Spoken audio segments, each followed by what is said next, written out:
Commander Vex's Horn stood on the command deck of the Galactic Dominion's flagship, the inevitable Conquest, his 6 tentacle arms folded across his chest in what his species considered the ultimate pose of superiority.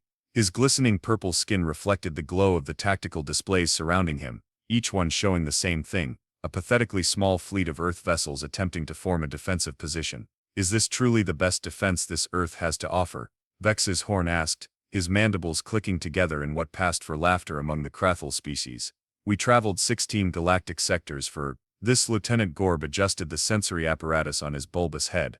Confirmed, Commander. Our scans detect only 12 Earth vessels, primitive propulsion systems, rudimentary weaponry. The entire fleet has approximately the firepower of one of our scout ships. How disappointing, Vex's Horn sighed dramatically, all 4 of his eyes blinking in sequence, the Krathel equivalent of an eye roll. The Galactic Council assured me that humans were a species worth conquering, something about their potential and unpredictability. What a waste of resources. The bridge crew, a mixture of 7 different species all united under the Dominion banner, shared knowing looks. Commander Vex's Horn's reputation for theatrical disappointment was legendary throughout the fleet. It was also entirely for show. Everyone knew he preferred easy conquests that would add to his already impressive record. Shall I prepare the boarding parties, Commander? Asked Strategic Officer Nick 7, a biomechanical entity whose metallic face never showed emotion but whose voice somehow always managed to sound bored. Why bother with such formalities? Vex's Horn waved a dismissive tentacle. Let's just obliterate their pitiful defense force and move directly to planetary subjugation. Standard Dominion protocol for Class 3 civilizations should suffice. Captain Mirok, Vex's Horn's second in command and the only one who ever dared question him, stepped forward. Unlike the commander's purple magnificence, Mirok's skin was a dull gray, and he possessed only 4 tentacle arms, a source of endless mockery from Vex's Horn. With respect, Commander, Mirok began cautiously. Intelligence reports suggest humans might be more resourceful than their technology indicates. Perhaps we should. Are you suggesting, interrupted Vex's Horn, uncurling to his full 3-meter height, that I, conqueror of the Regelian Empire and subjugator of the Andromeda Coalition, should exercise caution against a species that hasn't even developed faster than light travel, a species whose main cultural export appears to be pictures of small furry animals with grammatically incorrect captions? Mirok's skin flushed a lighter shade of gray. No, Commander, I merely thought. That's your problem, Mirok. Too much thinking. Vex's Horn turned to his weapons officer. Target their lead vessels. Let's give them a proper Dominion greeting. The weapons officer, a squat creature with 12 eyes arranged in a circle around its head, manipulated the control surface with practiced efficiency. Primary disruptors locked on target, Commander. Fire, Vex's Horn said with sublime indifference, as if ordering a beverage rather than the destruction of alien vessels. The bridge view screen flashed as energy beams lanced out toward the Earth ships. 3 of them erupted into spectacular explosions, and the others immediately scattered like startled prey animals. How predictable, Vex's Horn sighed. No formation integrity, no coordinated response. Are we certain these are military vessels and not civilian traffic? Confirmed, military, Commander, reported Lieutenant Gorb. Though primitive by our standards, they're attempting to communicate with us, announced Communications Officer Plitt, her translucent skin glowing with intercepted transmissions. Put it through, Vex's Horn said, adjusting his posture to look appropriately imperious for first contact. Let's hear what these doomed creatures have to say. The view screen shifted to show a human face, pink-skinned with fur on the top and bottom of its head. The creature wore some kind of uniform, and appeared remarkably calm for someone whose fleet was being decimated. This is Lieutenant Jack Fletcher of Earth Scout Force Bravo. You are engaging in hostile actions against an Earth reconnaissance unit. We are not authorized to represent Earth in diplomatic matters, but I strongly suggest you reconsider your actions before. Vex's Horn burst into laughter, all 4 eyes squinting shut as his mandibles clacked uncontrollably. A scout unit. You dare to approach the might of the Galactic Dominion with a mere scout unit. The arrogance of your species is almost admirable. The human, Fletcher maintained his composed expression. Sir, I'm trying to do you a favor here. Hugh, just enough. Vex's Horn gestured for the transmission to be cut. The audacity. They send an insignificant scout force to meet us, and then attempt to threaten the mightiest armada in 16 sectors. Captain Mirok cleared his throat nervously. Commander, if this is merely a scout unit, perhaps we should consider that their main fleet might be. Their main fleet, Vex's Horn scoffed. Our intelligence is quite clear. This is the extent of their orbital defense capability. These humans are simply too proud to admit their inferiority. He turned back to his weapons officer. Continue the attack. Destroy all vessels except for one. We'll need a survivor to deliver our terms of surrender to their leaders. As the Dominion ships moved forward, continuing their onslaught against the outmatched Earth vessels, Vex's horn settled back into his command throne, already composing in his mind the glorious report he would send to the Galactic Council. Another triumph for his flawless record, another species added to the Dominion's collection. Commander, interrupted Lieutenant Gorb, we're detecting unusual activity from the third planet, multiple energy signatures rising from the surface. Probably mass panic, Vex's horn replied dismissively. It's to be expected, our reputation precedes us. If only he knew what was actually happening on Earth, Vex's horn might not have been quite so smug. But ignorance, as humans like to say, is bliss, at least until reality comes knocking with a battle fleet of its own. Lieutenant Jack Fletcher floated among the debris of his destroyed command vessel, protected only by his emergency EVA suit. Around him the remnants of Scout Force Bravo drifted like metallic confetti against the backdrop of Earth's blue sphere. Only 3 of his 12 ships remained operational, and those were limping away on auxiliary power. Well, that could have gone better, Jack muttered to himself as he activated his emergency beacon. His suit's heads-up display showed the alien vessels regrouping, clearly satisfied with their easy victory. Amateurs. Jack tapped his comm unit. Fletcher to any surviving Bravo units, status report. Rodriguez here, Lieutenant, came a woman's voice, tight but controlled.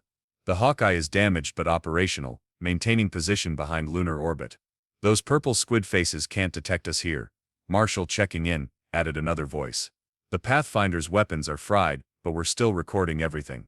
These aliens sure love to monologue with their comms wide open. It's like they've never heard of encryption. Jack grinned despite the situation. Rookie mistake but helpful for us. Keep gathering intel. I'm going to contact command.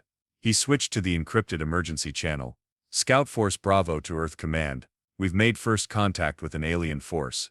It didn't go well for our ships, but we've got them exactly where we want them. Underestimating us completely. Admiral Helena Rodriguez's face appeared on his HUD. Unlike the relatively calm Lieutenant Fletcher, the Admiral looked ready to personally strangle every alien with her bare hands. Fletcher, I'm watching the satellite feed. Are you actually floating in space right now?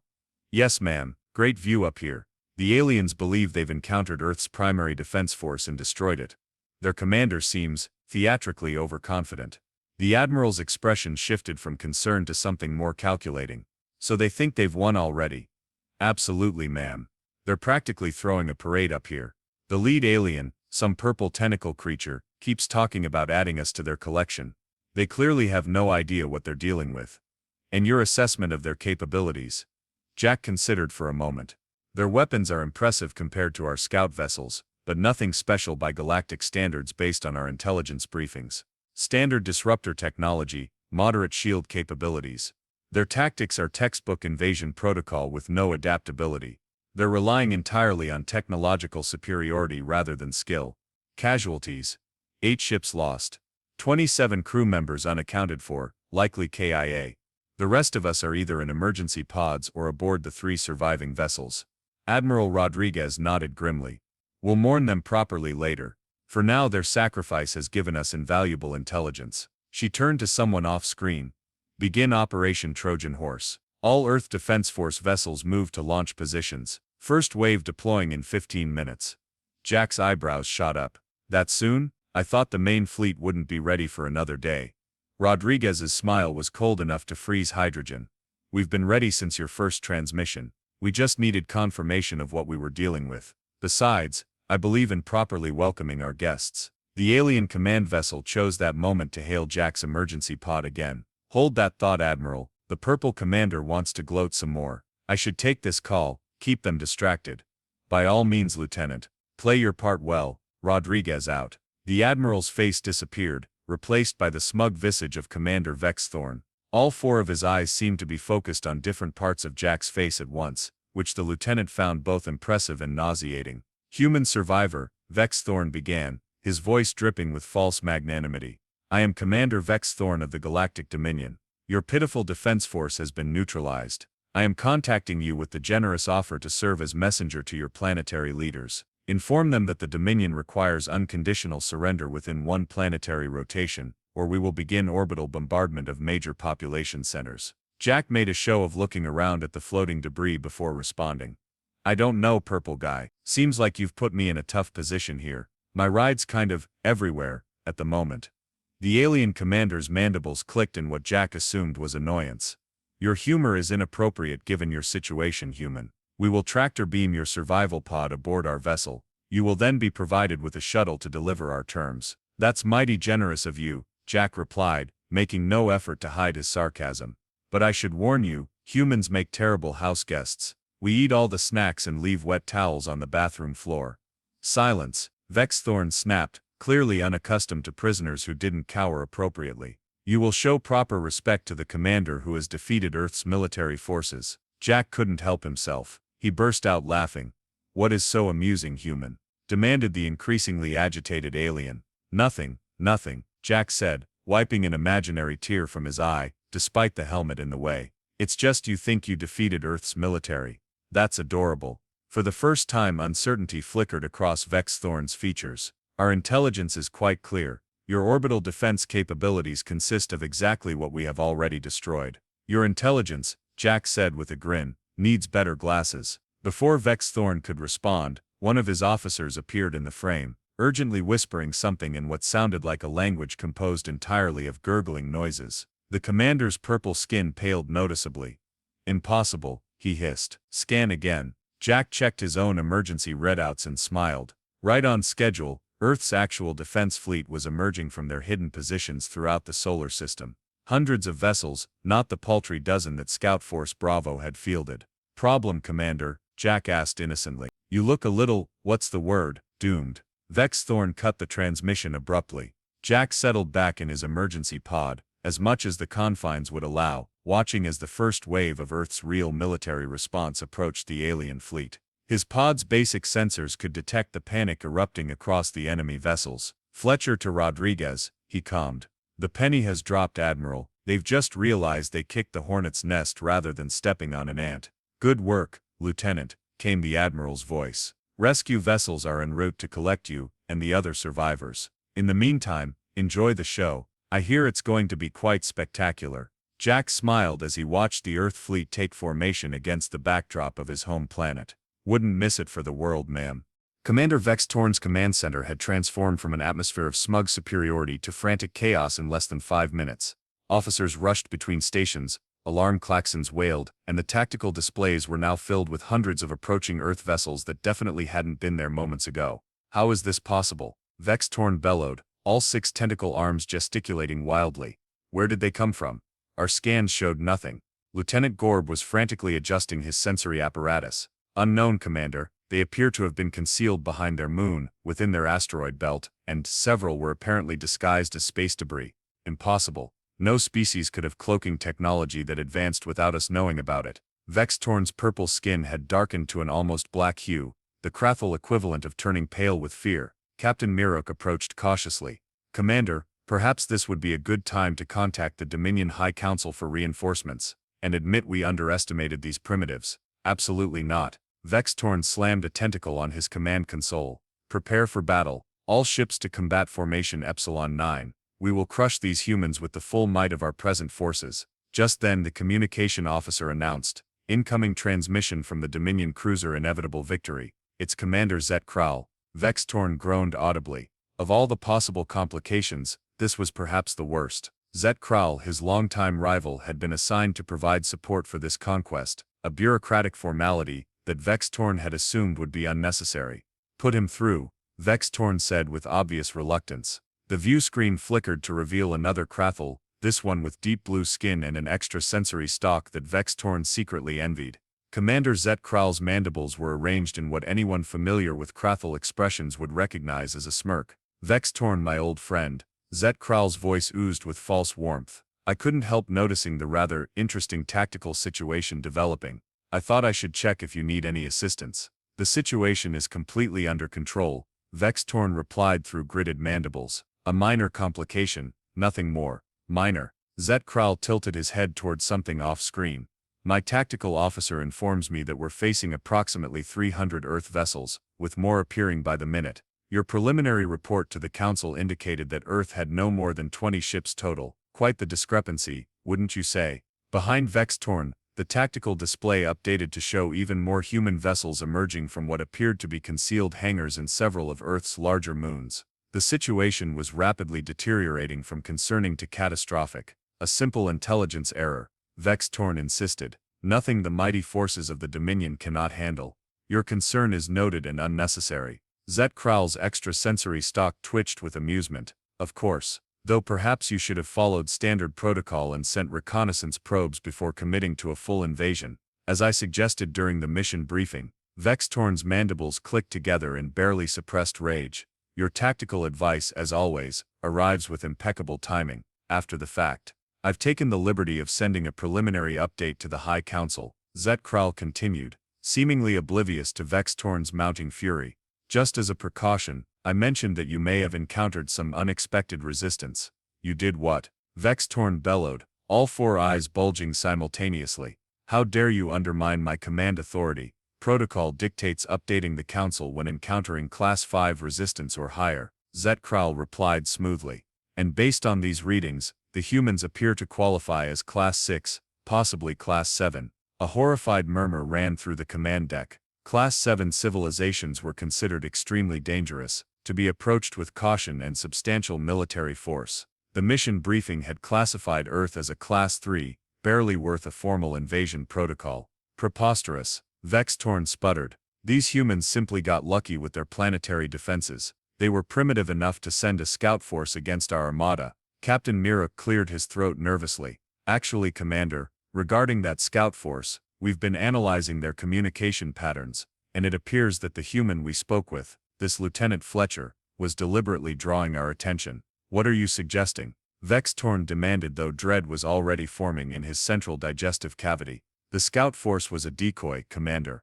They wanted us to engage them. On the view screen, Zet Kral's mandibles spread in what could only be described as a grin. A tactical feint, Vextorn. The oldest trick in the combat manual. You fell for a basic distraction maneuver. Before Vextorn could formulate a suitably scathing reply, the weapons officer called out, multiple weapons locks detected. The human vessels are targeting our command ships. Shields to maximum. Vextorn ordered. Prepare to return fire. Sensors detect unusual energy signatures from the human vessels, reported Lieutenant Gorb, his voice rising in pitch. They don't match any known weapon systems in our database. On the view screen, Commander Zet Kral's amusement had vanished, replaced by professional concern. Vextorn, I'm dispatching my battle group to your position immediately. Maintain defensive posture until reinforcements arrive. I don't need your help. Vextorn insisted, though his bravado was rapidly crumbling in the face of the tactical display. The human ships had arranged themselves in a formation that somehow reminded him of the jaws of a predator closing around prey. A new transmission cut through the chaos, appearing on a split screen alongside Zet Kral. It was the human from before, Lieutenant Fletcher, now apparently aboard one of the Earth vessels. Attention alien invasion fleet, Fletcher announced, looking far more composed and professional than during their previous conversation. This is Lieutenant Jack Fletcher of the Earth Defense Force 3rd Fleet. You have engaged in unprovoked hostilities against Earth forces, and demolished a clearly marked scout unit. Under Article 7 of the Earth Defense Protocols, we are now authorized to respond with appropriate force. You dare threaten the Galactic Dominion? Vextorn blustered, trying to maintain some semblance of authority. We have conquered 1,000 worlds more advanced than yours. Fletcher seemed unimpressed. That may be, but you haven't conquered Earth yet. And I should mention, those scout vessels you destroyed. They weren't even military ships. They were primarily scientific vessels with minimal defensive capabilities. A cold feeling spread through Vextorn's central nervous cluster. If those were not military vessels, then what exactly constitutes your military? Fletcher's smile was positively predatory. You're about to find out. The transmission cut off abruptly, leaving Commander Vextorn staring at Commander Zet Kral, who for once looked sympathetic rather than smug. Vextorn, Zet Kral said quietly, I recommend immediate withdrawal and regrouping. Something tells me we've made a grave miscalculation regarding these humans. Before Vextorn could respond, the tactical officer cried out, energy spike from the human fleet. They're firing. The bridge of the inevitable conquest trembled as the first salvo from Earth's real military force streaked toward the Dominion fleet. Vex Torn gripped his command chair with all 6 tentacles and watched as his glorious conquest unraveled before his eyes. Perhaps, he admitted to no one in particular, we should have sent more reconnaissance probes. Admiral Helena Rodriguez stood on the bridge of the EDF Triumphant, Earth's flagship and the pride of humanity's space fleet. Unlike the gaudy, over-designed alien vessels with their unnecessary aesthetic flourishes, the Triumphant was all business, sleek, functional, and absolutely bristling with weapon systems that would make even the most militant species think twice about picking a fight. Status report, she commanded, her voice calm despite the hundreds of vessels under her command engaging in Earth's first interstellar conflict. All battle groups in position, Admiral, reported Commander Chen from Tactical. First and second wings are engaging the enemy's forward elements. Third wing is moving to cut off their retreat vectors. Fourth wing is standing by to protect Earth from any breakthrough attempts. Rodriguez nodded, watching the tactical display with the focused intensity that had earned her the nickname the Surgeon among her peers. Every movement of her fleet was precise, deliberate, and executed with surgical precision. And our special guest, Lieutenant Fletcher, is aboard the Swift Justice. Ma'am, they're holding position just outside the main engagement zone. The Admiral allowed herself a small smile. Good. I want him to have the best view possible when we dismantle these overconfident squids. On the main view screen, the battle was unfolding exactly as the simulations had predicted. The alien vessels, impressive against an unprepared opponent, were completely outclassed by Earth's real military hardware. What the Dominion fleet possessed in raw power, they lacked in tactical flexibility and innovation, fatal flaws when facing humanity. Ma'am, Communications Officer Park interjected. We're receiving a priority transmission from the alien flagship. Their commander is requesting to speak with Earth's military leader. How convenient that I'm available, Rodriguez remarked dryly. Put them through. The screen shifted to show Commander Vex's Torn. The alien's formerly imperious demeanor had given way to barely contained panic. His purple skin was mottled with stress patterns, and one of his eye stalks appeared to be twitching uncontrollably. This is Admiral Helena Rodriguez of the Earth Defense Force. I understand you've already had the pleasure of meeting some of our reconnaissance personnel. Admiral Vex's Torn's voice wavered slightly before he regained control. There appears to be a significant misunderstanding. The Galactic Dominion has no desire for conflict with your unexpectedly substantial military forces. Is that so? Rodriguez raised an eyebrow. Your actions suggest otherwise, Commander. Destroying our scout ships without warning or provocation seems like a clear declaration of hostile intent to me. A regrettable error in judgment, Vex's Torn insisted, as another explosion rocked his vessel, causing him to grip his command chair tighter. Perhaps we could discuss terms for a temporary cessation of hostilities. Rodriguez pretended to consider this. I'm curious, Commander, what exactly did your intelligence tell you about Earth before you launched this ill-advised invasion? Vex's Torn's mandibles clicked uncomfortably. Our preliminary scans indicated a Class 3 civilization with minimal space presence and rudimentary defensive capabilities. And it didn't occur to you that such a seemingly defenseless planet might be hiding its true capabilities, or that sending a proper diplomatic envoy might be wiser than immediately opening fire. Before Vex's Torn could formulate a response, another Krathil appeared in the frame, this one with blue skin. Admiral Rodriguez, I am Commander Zet Kral of the Dominion cruiser Inevitable Victory. I wish to extend my sincere apologies for my colleagues' impulsive actions. I assure you, the Dominion High Council would never have approved such an aggressive first contact protocol. Rodriguez's expression remained impassive.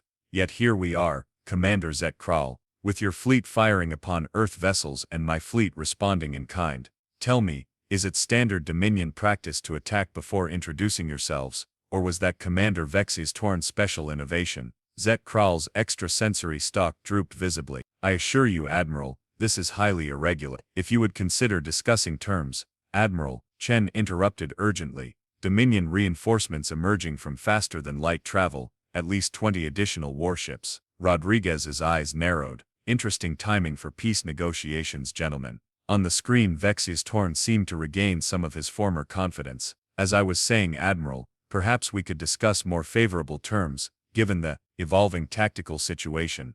Oh, I wouldn't count those reinforcements just yet, Commander, Rodriguez said with dangerous calm. Lieutenant Fletcher, are you monitoring this channel? Jack Fletcher's face appeared on a split screen. Yes, Admiral, standing by with welcome package Alpha. You may proceed, Lieutenant. With pleasure, ma'am. Fletcher's grin was borderline manic as he turned to someone off-screen. You heard the Admiral. Light him up. Both alien commanders looked confused until alarms began blaring on their respective bridges. The newly arrived Dominion reinforcements suddenly found themselves surrounded by dozens of previously undetected Earth vessels that had been lying dormant, disguised as asteroids in the nearby belt. What is the meaning of this? Vexy's Torn demanded, his momentary confidence evaporating. How did you know reinforcements were coming? How did you position your forces in advance? Rodriguez smiled coldly. Commander, did you really think those scout ships were our first encounter with your kind? We've been monitoring Dominion communications for years. We know your standard protocols, your reinforcement schedules, even your command authorization codes. The look of shock on both alien commanders' faces was priceless. Impossible, whispered Zet Kral. Our encryption is unbreakable. Nothing is unbreakable, Rodriguez replied simply. Just inadequately tested. Now, about those terms you were so eager to discuss. Back on his recently acquired vessel, Lieutenant Jack Fletcher watched with undisguised glee as Earth's ambush forces engaged the Dominion reinforcements. The Swift Justice was a small, agile command vessel, perfect for coordinating the type of asymmetric warfare that humans had perfected over centuries of fighting each other. Status update on Dominion reinforcements, he asked his tactical officer. 6 vessels already disabled, sir. The rest are attempting to regroup, but our EMP mines are disrupting their coordination. They clearly weren't expecting a welcome party. Fletcher nodded with satisfaction. Send my compliments to the mine-laying teams. Those asteroid disguises were absolutely brilliant. His communications officer called out, Lieutenant, we've got Admiral Rodriguez patching through a secure channel, audio only. Fletcher here, Admiral. Your timing was impeccable as always. Nice work with the ambush, Lieutenant. Rodriguez's voice came through crisp and clear. I'm negotiating surrender terms with the Dominion commanders now. They're suddenly very eager to discuss diplomatic solutions. Funny how the threat of total annihilation tends to focus the mind, Fletcher remarked.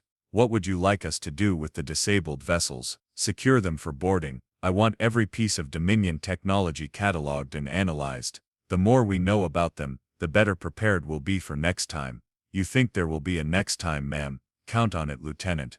Organizations like the Dominion don't take humiliation lightly. They'll be back, with better intelligence and more firepower. Fletcher nodded, though the Admiral couldn't see it. Then we'll just have to be ready for them. We always are, Rodriguez replied confidently. That's the human way. Rodriguez out. As the communication ended, Fletcher turned his attention back to the battle unfolding before him. The once proud Dominion fleet was now in complete disarray, caught between Admiral Rodriguez's main force and his own ambush teams. Ships were surrendering left and right, their crews evidently less committed to glorious combat than their commanders had been. Sir, called out his sensor officer. I've got a visual on Commander Vexy's Torn's flagship. They appear to be attempting some kind of emergency maneuver. Fletcher leaned forward in his chair. On screen, the display showed the inevitable Conquest spinning in an erratic pattern, clearly damaged but still trying to fight. Even as Fletcher watched, a precision strike from one of Rodriguez's cruisers disabled its main propulsion system, leaving it drifting helplessly. Should we offer assistance, sir? Asked his first officer. Fletcher considered this for a moment, then grinned. Absolutely. Hail them. I think the commander and I have some unfinished business to discuss.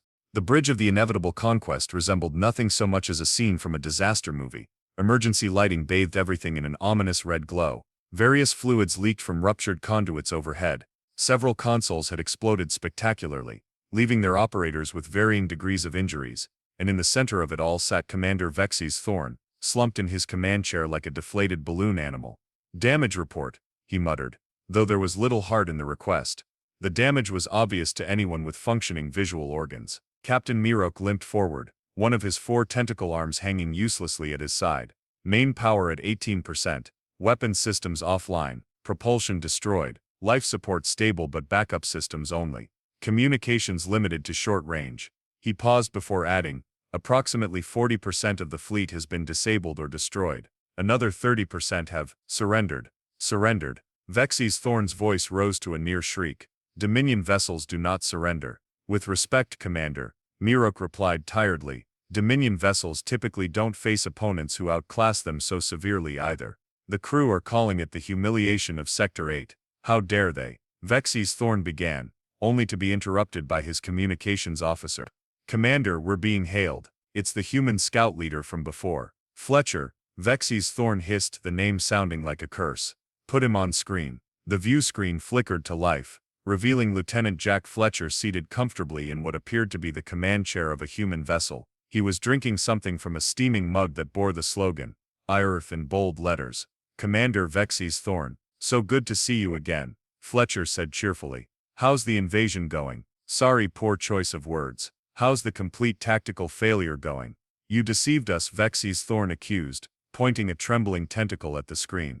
Your scout force was deliberately sent to lure us into a trap. Fletcher took a sip from his mug before responding. Not exactly. We genuinely were just a scientific reconnaissance team with a military escort. It's standard procedure when exploring new regions of space. You know, just in case we run into trigger-happy aliens with delusions of grandeur. One of Vexy's Thorn's eye stalks twitched violently. But you let us believe you were Earth's primary defense force. Did I, though? Fletcher raised an eyebrow. I specifically told you we were a scout unit, and suggested you reconsider your actions. Not my fault you didn't listen. Before Vexy's Thorn could respond, the ship rocked violently as something clamped onto its hull. What now? He demanded of his crew. Lieutenant Gorb checked his partially functioning console. Human boarding vessels, Commander. They've attached to multiple airlocks. Fletcher smiled broadly. That would be our engineering teams. Don't mind them. They're just really excited to get a look at your technology. We don't get many alien vessels to study up close. Usually they're smart enough not to attack us. This is a violation of interstellar conventions, Vexy's Thorn protested. You cannot simply board a Dominion vessel. Actually, Fletcher countered, holding up a datapad, according to your own Dominion military code, Section 47, Paragraph 12, disabled vessels surrendered to superior forces may be boarded for security purposes. We intercepted your entire legal database months ago. Fascinating reading, by the way. Your bureaucracy makes ours look streamlined.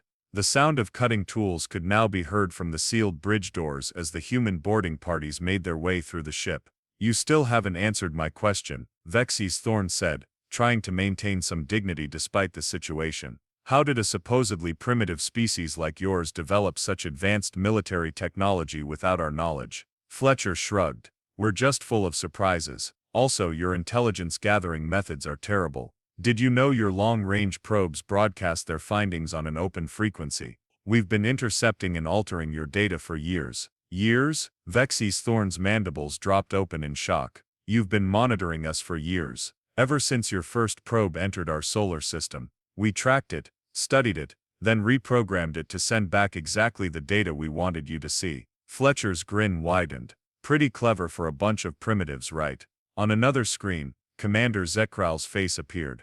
Unlike Vexy's Thorn's vessel, his appeared to be largely intact, though clearly powered down to minimum systems. Commander Vexy's Thorn Zekral began, his tone formal. I have negotiated temporary terms with Admiral Rodriguez. All Dominion vessels are to power down weapons and engines and prepare for boarding. In return, the humans have agreed not to destroy our remaining ships. You negotiated surrender. Vexy's Thorn couldn't believe what he was hearing. Without consulting me, I am the mission commander. A mission that has catastrophically failed, Zekral pointed out. The High Council has been informed of the situation. They've authorized me to assume command and salvage what we can from this disaster. They can't do that. I am Commander Vexy's Thorn, conqueror of the Regelian Empire, subjugator of the Andromeda Coalition. And now Fletcher interjected cheerfully, the first Krathel to get his entire fleet trounced by what he thought was a human scout unit. Quite the career trajectory. The bridge doors finally gave way with a shriek of metal, and human soldiers in sleek advanced combat armor poured onto the bridge. They were professional and efficient, securing the alien crew without unnecessary force, but with unmistakable authority. A human officer stepped forward. When human officer stepped forward. Commander Vexy's Thorn, I'm Captain Martinez. You and your command staff will be transferred to the EDF Triumphant for debriefing. Admiral Rodriguez would like a word. This humiliation will not stand, Vexy's Thorn declared. though there was more desperation than conviction in his voice now. "The Dominion will return with a proper invasion force. You will regret this day." Fletcher, still watching from the view screen, laughed. "I look forward to it. Next time, maybe bring your actual military instead of whatever this was supposed to be." He gestured vaguely at the ruined bridge. As human soldiers escorted the dejected Vexes Thorn from his command chair, Fletcher called out one last time, "Oh, and Commander, thanks for the ships. Our engineers have been wanting new toys to play with." The last thing Vexes Thorn saw before being led off his bridge was Lieutenant Jack Fletcher raising his Earth mug in a mocking toast, the humans' laughter echoing through the communication system. From his own vessel, Commander Zetkral watched the proceedings with a mixture of humiliation and grudging respect. Unlike his impulsive colleague, he recognized when an opponent was genuinely superior, and these humans, with their unexpected technological prowess and tactical brilliance, were certainly that. "Commander," his first officer whispered, "the human boarding party is requesting access to our engine room. Should we comply?" Zetkral nodded slowly. "Comply with all requests, and begin compiling a comprehensive report for the High Council. They need to understand exactly what we're dealing with here." "And what is that, Commander?" Zetkral's gaze remained fixed on the tactical display, where the remaining Dominion vessels were being systematically secured by Earth forces. "A species we grievously underestimated. A mistake I suspect we will all be paying for long after today." The Grand Council chamber of the Galactic Dominion was supposedly designed to inspire awe. Soaring crystalline arches stretched overhead, exotic materials from 1,000 conquered worlds adorned the walls, and the raised dais where the High Councilors sat was specifically engineered to make petitioners feel small and insignificant. None of this architectural intimidation seemed to be working on Admiral Helena Rodriguez. She stood in the center of the chamber, ramrod straight in her dress uniform, flanked by Lieutenant Fletcher and a small delegation of Earth's diplomatic corps. Unlike the ornate gaudy uniforms favored by Dominion officials, Earth's representatives wore simple, elegant attire that somehow made the aliens' finery look like costume jewelry. "Let me be absolutely clear," Rodriguez was saying, her voice carrying effortlessly through the vast chamber. "Earth has no interest in conquest or domination. We simply wish to be left alone to develop at our own pace. However, should anyone mistake our preference for peace as weakness," she let the implication hang in the air. The 7 members of the High Council shifted uncomfortably. Facing them were the visual records of what had been officially designated the Sol incident, the complete and humiliating defeat of a Dominion battle group by what should have been a primitive civilization. High Councilor Vrex, the eldest of the Krathel present, leaned forward. "Admiral Rodriguez, while the Council acknowledges the unfortunate first contact between our civilizations, surely you understand our position. The Dominion has maintained peace and stability across 16 sectors for millennia. We cannot simply allow an unknown power to exist outside our authority." Rodriguez smiled thinly.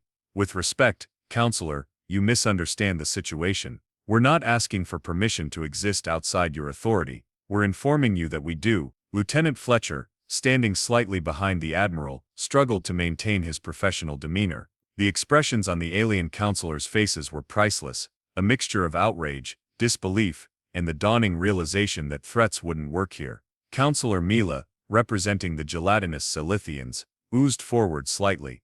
"Perhaps we could discuss terms for Earth's special membership in the Dominion. Many benefits accompany association with our Grand Alliance, such as the benefits enjoyed by the Regelian Empire," Rodriguez countered. "Or the Andromeda Coalition. We've studied your history, Counselor. Your special memberships invariably end with resource exploitation and cultural assimilation." In the gallery above, Commander Vex Thorn watched the proceedings with mounting horror. After the debacle at Earth, he had expected immediate demotion, possibly even execution. Instead, he had been ordered to attend this unprecedented council session, presumably so his humiliation could be complete.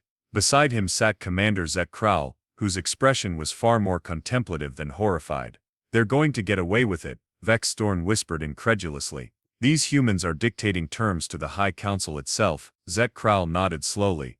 "Because they can. Did you review the technical analysis of their vessels? Their weapons systems are at least a generation beyond ours. Their encryption technology is unlike anything in our database, and their tactical adaptability." He shook his head in grudging admiration. "But they're just one planet. A single species that thoroughly defeated our best invasion force without deploying even half of their military assets," Zetkral pointed out. The simulations suggest that had they chosen to counterattack beyond their solar system, we would have been hard-pressed to stop them. Below, the negotiations continued.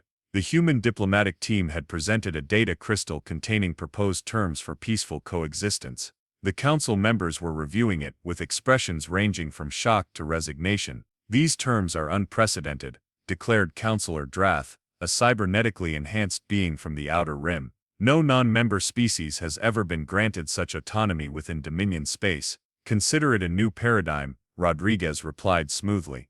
"Earth has no desire for conflict with the Dominion, but we will not be subjugated, and we will not be restricted from exploration and expansion into unoccupied systems." High Councillor Vrex's mandibles clicked rapidly, the Krathel equivalent of a frustrated sigh. "And if we refuse these terms?" For the first time Lieutenant Fletcher stepped forward. "Then we release the complete tactical analysis of your invasion force to every species in the Dominion. I imagine some of your less enthusiastic members might be interested to learn just how easily Earth forces neutralized your supposedly invincible armada." A shocked murmur ran through the chamber. The threat was clear. Such information could destabilize the entire Dominion if subject races realized their overlords weren't as militarily superior as they claimed. "You wouldn't dare," hissed Councillor Vrex. "Try us," Fletcher replied with a casual shrug. "We humans have a saying, don't start what you can't finish. You started this when you attacked our scout ships without provocation. We're simply ensuring you understand the consequences of doing so again." In the gallery, Vex Storn slumped in his seat. "They're blackmailing the High Council, and succeeding. They're negotiating from a position of strength," corrected Zek Krall, "as any intelligent species would. Perhaps if you had bothered to properly assess their capabilities before attacking. You'll never let me forget this, will you?" "Never," Zek Krall confirmed cheerfully. "Your name will become synonymous with catastrophic overconfidence throughout the Dominion. Children will study the Vex Storn blunder in military academies for generations." Below, the council had moved to a private deliberation chamber, leaving the humans waiting in the main hall. Admiral Rodriguez maintained her dignified stance, but Fletcher allowed himself to relax slightly, looking around at the ornate chamber with undisguised curiosity. "Do you think they'll accept our terms, Admiral?" he asked quietly. "They don't have much choice," Rodriguez replied. "We've made it clear we're not interested in aggression, but we won't tolerate interference.